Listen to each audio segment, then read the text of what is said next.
Okay, the materials we are going to discuss today is called sure no problems, gitu ya.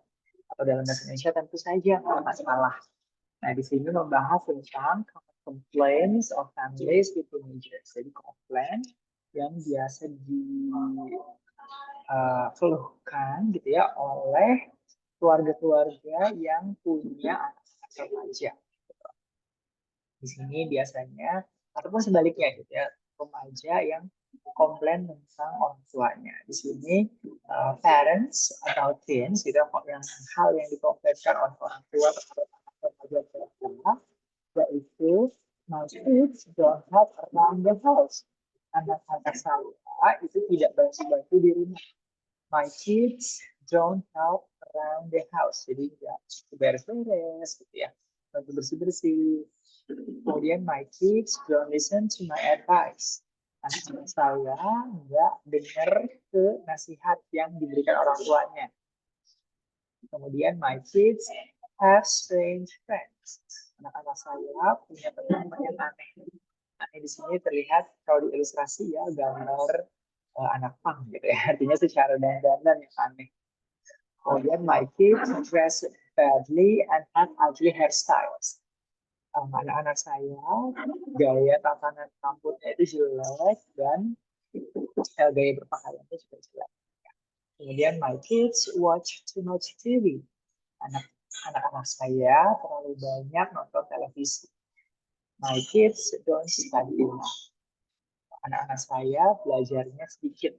Ya, jadi ini hal-hal yang dikomplainkan orang tua terhadap anak. Kemudian ada juga hal-hal yang dikomplainkan oleh anak-anak remaja terhadap orang tuanya. Things about parents. My parents make about chores and homework. Orang tua saya itu sering make itu seperti rewel, ngomel gitu ya, tentang chores itu pekerjaan rumah seperti nyapu, ngepel, dan homework ya PR, jadi pekerjaan rumah ya PR itu yang dari sekolah, tapi kalau chores itu yang pekerjaan yang di rumah bersih-bersih, beres-beres dan sebagainya. Kemudian ada don't like my parents, don't like my friends. Jadi orang tua itu kebanyakan nggak suka uh, teman-teman dari anak-anaknya ya, karena tadi teman-teman anaknya itu dandanannya aneh-aneh misalnya. Kemudian my parents criticize my appearance. Orang tua saya kritisi penampilan saya gitu. Biasanya kan anak remaja itu masih pencarian jati diri gitu ya. Jadi dandanannya masih explore sana sini gitu ya. Pengen coba gaya ini itu. Jadi sering dikomplain gitu dandanannya. Kemudian my parents don't respect my privacy. Jadi orang tua itu tidak menghargai privasi anak-anaknya. Ya. Misalkan masuk ke kamar tidak ketuk pintu dulu gitu, dan sebagainya. Kadang suka lupa gitu ya, masih memperlakukan anak remaja seperti anak-anak kecil gitu ya. Kemudian ada my parents always tell me what to do. Uh,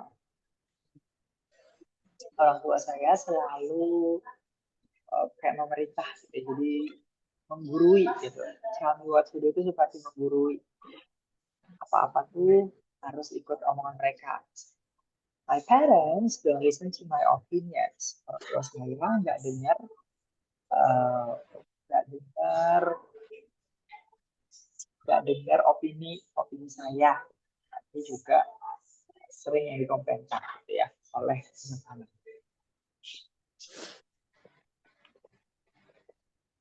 Jadi apakah kalian mengalami hal yang sama gitu?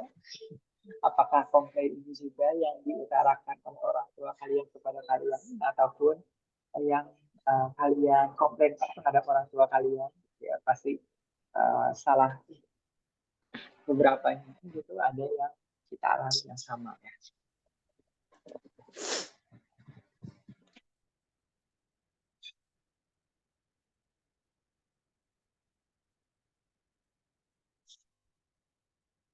Oke, kita lanjut ke bagian conversation. Ya, di sini ada tentang making request, membuat permintaan, gitu ya, meminta sesuatu. Di sini ada percakapan antara Mr. Field, Mrs. Field, Jason, dan Lisa. Jadi satu keluarga, ada ayah, ibu, dan dua anak laki-laki dan perempuan. Gitu ya.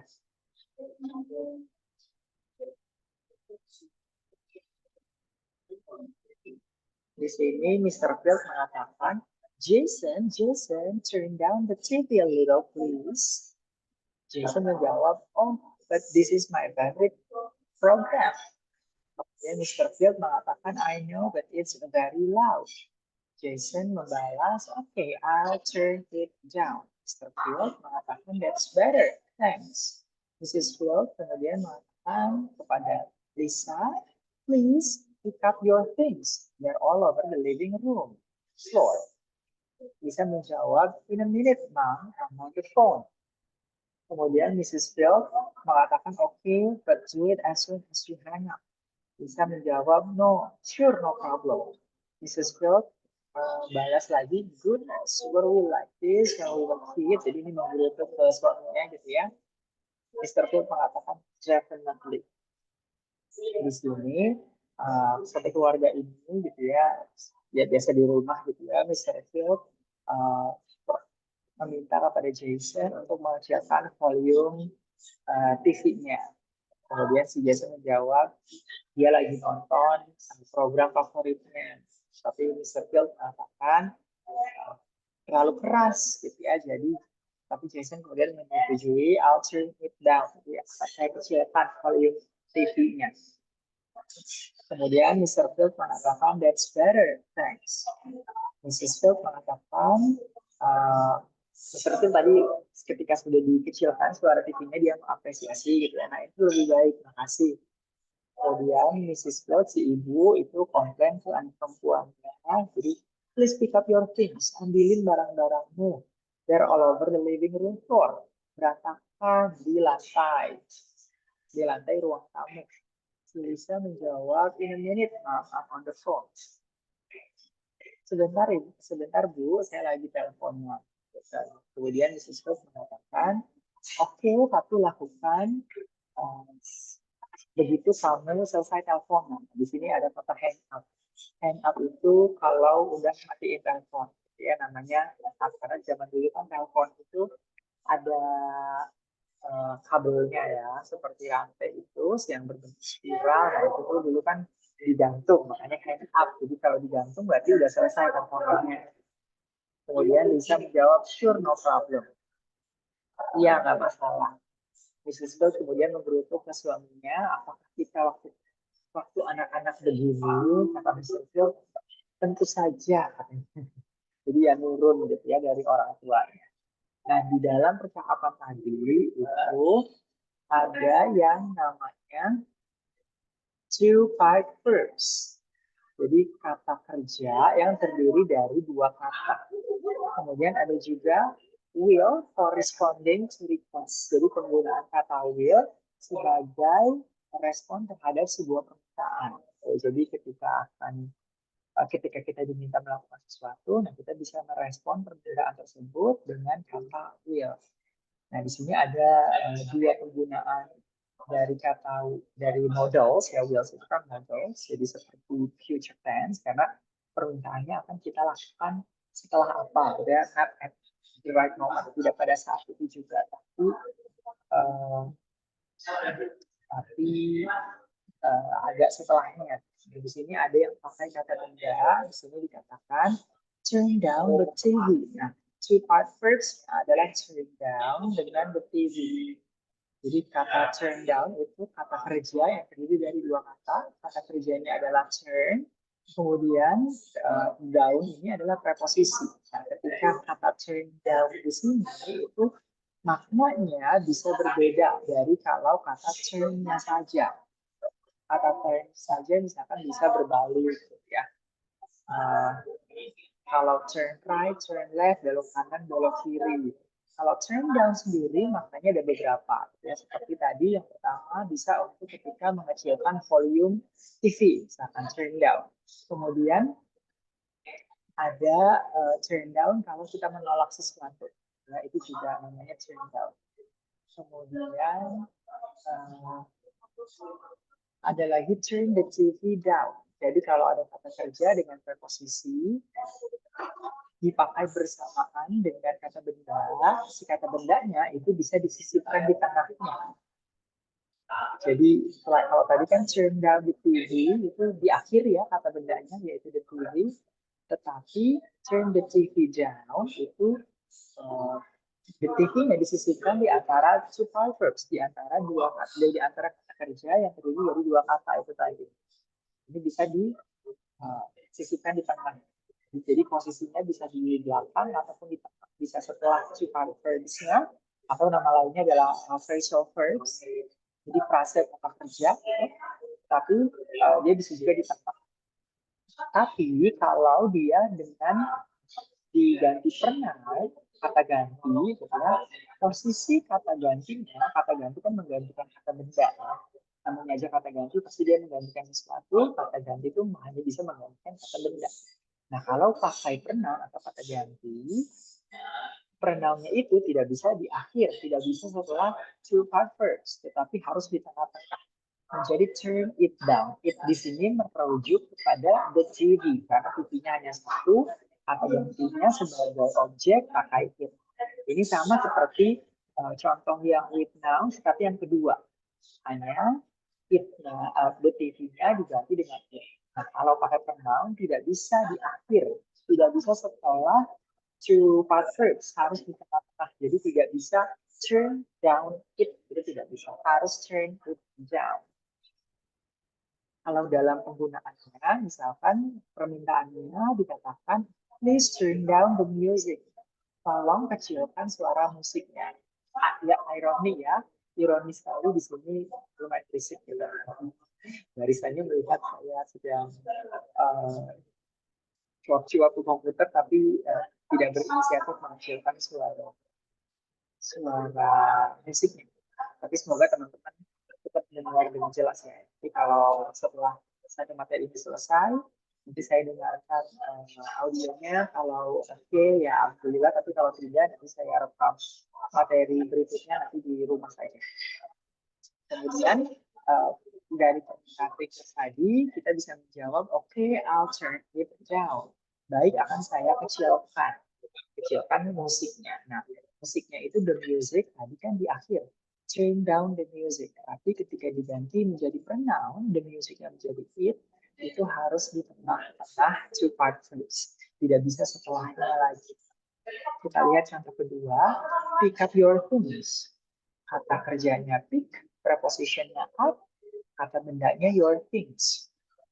Nah, ini bisa your things-nya disisipkan di antara dua kata kerja. Jadi pick your things up. Karena dia masih kata benda, jadi boleh di dua posisi ini. Tetapi ketika your things-nya sudah diganti menjadi pronoun them, itu tidak bisa lagi. Ya, them karena dianya objek plural, maka pakai them. Harus menjadi pick them up. Tidak bisa pick up them. Kata pick sendiri artinya kalau pick-nya saja itu kan mengambil.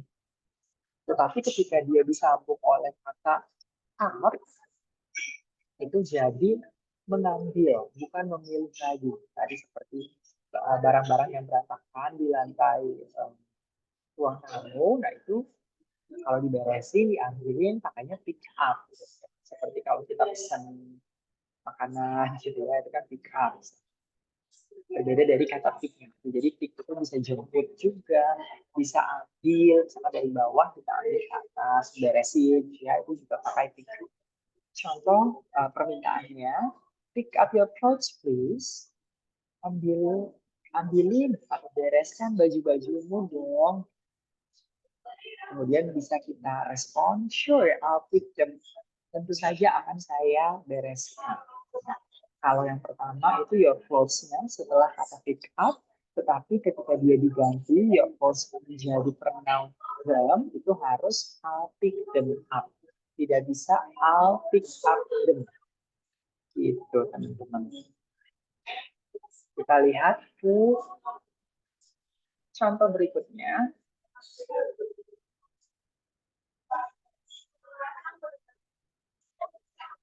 Di sini ada conversation yang kedua. Di sini antara George dengan Stephanie, gitu ya. George mengatakan, George, hi, I'm your new neighbor, George Rivera. I live next door. Jadi ini George memperkenalkan diri. Ya, hi, saya tetangga barumu, nama lengkapnya George Rivera.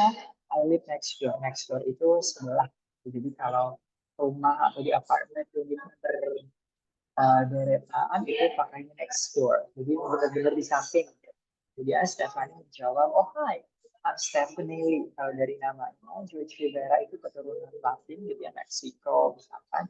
Oh, Stephanie Lee keturunan Asian atau Chinese. Gitu. Kemudian George menjawab, bertanya, George, so you just moved in? Jadi yang baru pindahan itu si Stephanie, gitu ya. You just moved in itu kamu baru pindahan. Kemudian dia juga melanjutkan, do you need anything? Apa yang dibutuhkan? Kata Stephanie menjawab, not right now, but thanks. Sekarang sih nggak ada yang perlu, nggak ada yang dia butuhkan. Tapi terima kasih. Jadi kalau kita ditawari sesuatu, walaupun kita tidak menerima tawaran tersebut, harus selalu kita ucapkan terima kasih. Kemudian George mengatakan, well, let me know if you do. Kalau butuh bantuan, gitu ya, kalau butuh apapun, kasih tahu aja. Let me know itu kasih tahu. Ya. Kemudian, by the way, would you mind turn the stereo down? Di sini Mbak George mengatakan, ngomong-ngomong, keberatan nggak kalau kamu mengecilkan stereo itu musik, gitu ya. Jadi alat speaker. Gitu. Jadi ya musik juga, gitu ya. Turning your stereo down, kecilin stereo tempat atau alat buat play music. Kemudian George melanjutkan, these walls are really thin. Temboknya benar-benar tipis, thin itu tipis. So the sound goes right through my heart. Jadi musiknya benar-benar kedengaran ke apartemenku karena temboknya tipis, jadi hanya satu lapis, ya, pembatas antar tembok itu, antar apartemen itu hanya satu lapis tembok. Kemudian Stephanie mengatakan, oh I'm sorry, I didn't realize that. Dia minta maaf, dia nggak sadar, nggak tahu kalau temboknya tipis, karena dia kan baru pindah. I'll make sure to keep the volume down. Saya pastikan aku mengecilkan suara musiknya. Oh, by the way, is there a good Italian restaurant in the neighborhood? Dia juga bertanya, ngomong-ngomong ya, by the way itu digunakan untuk transisi ketika kita beralih dari satu topik ke topik lain. Tadinya kan topiknya ngomongin apa tuh? Ngomongin masalah musik ya dari kecil, tapi kemudian dia pindah ke topik restoran Italia. Makanya by the way, kalau transisi untuk yang masih sama-sama satu topik biasanya tidak pakai by the way, tapi pakainya anyway. Biasanya kalau masih satu topik, kalau beda topik pakai by the way. Kemudian George menjawab, yeah, there's a great one, a couple of blocks from here. Ya, ada beberapa blok dari sini. Amerika kan dia berblok ya. Jalan itu rapi, jadi perempatan. Satu perempatan tuh satu blok, berapa blok. Try the lasagna. Cobain deh lasagna. Ya. It's delicious, enak. Jadi ini agak mana-mana ya. Dia keturunan Chinese, Stephanie-nya, nanti George yang keturunan Meksiko, nanyanya restoran Italia. Gitu. Tapi ya kalau di Amerika seperti di kita gitu banyak etnisnya. Kemudian di dalam percakapan tadi itu ada yang namanya ekspresi yang merupakan atau berisi mengungkapkan apologies, permintaan maaf. People apologize in different ways. Orang-orang itu minta maaf dengan cara yang berbeda-beda. For example, if someone complains about the noise from your stereo, you can, contohnya, kalau seseorang komplain tentang suara berisik gitu ya dari musik yang kita putar, itu kita bisa mengatakan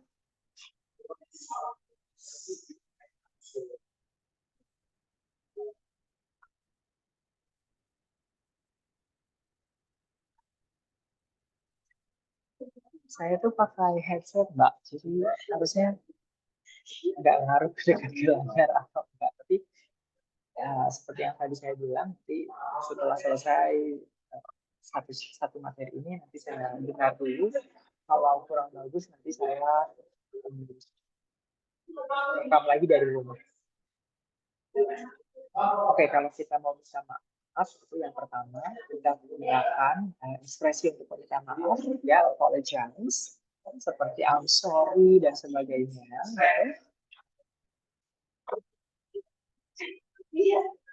Jadi seperti I'm sorry dan sebagainya.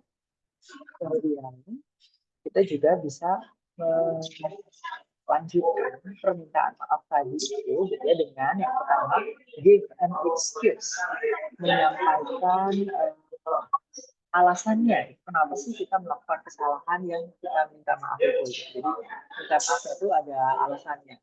Kita melakukan kesalahan, kita minta maaf. Nah, alasan dari kesalahan kita itu apa?